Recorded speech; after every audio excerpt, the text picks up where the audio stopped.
Hi, Bill Jones from Turntastic Wood Designs. There's a few items in my shop that I keep on my workbench all the time because I use them on every project. My glues, tape measures, pencils, and so on. But I didn't really have them very neat. I just kind of had them thrown on the bench, and that doesn't work for me because I wind up knocking them off the bench. I had a little cup that I was using to hold pencils, and that's not working at all because I wind up knocking it off the bench every time, and then I have pencils all over the floor and can never find one when I need one. My wife suggested that I try a tool belt, but the truth of the matter is I have a big fat belly. And with a big fat belly and you try to wear a tool belt, you need suspenders or it winds up pulling down and making my pants fall down, which is no good. So tool belt doesn't really work out for me. So what I thought I'd do for these items that I use all the time, I'll still have it on the bench, but I'm going to make a classic style toolbox. I don't have a specific plan, I just kind of have it in my head, going to make it up as I go along. A classic style toolbox with a handle across the top so that I can have these things handy when I need them. So let's get started. I set the items that I'm going to place in the toolbox on a piece of plywood and arranged them kind of in the order I'm going to use to see how large of a piece of plywood I need to cut for the bottom. I cut the pieces for the bottom and for the tall sides to the same width. And the cutoff I had remaining was just the right height for the short sides. For the tall sides, I drew a pattern that I felt was pleasing, no particular rhyme or reason to it. Then I cut that pattern out on the bandsaw, being careful to leave my pencil line.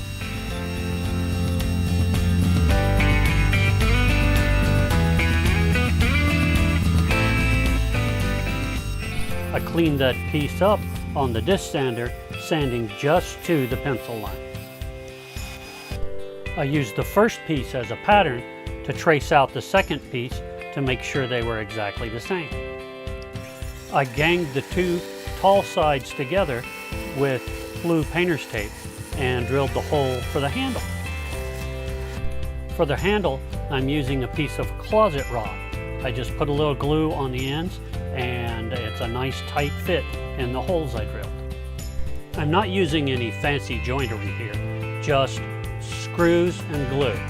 I am pre-drilling for the screws so that the plywood won't split out, and I have a fancy little drill bit that has a countersink built right in.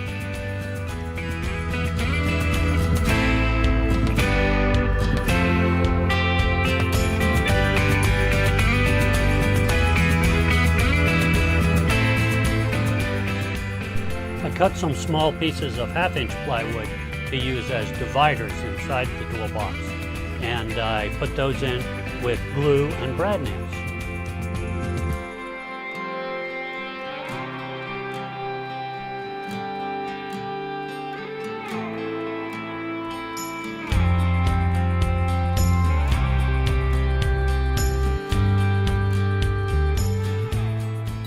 I gave the toolbox a good sanding and put on a couple coats of water-based poly. When the poly dried, I could load it all up with my pencils and squares and glues and my face mask and all kind of handy things.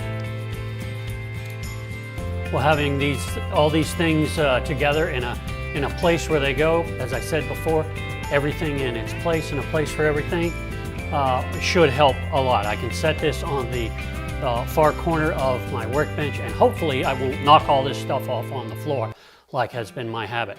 Or at least if I knock it off on the floor, I'll knock it all off on the floor together, so that's more efficient.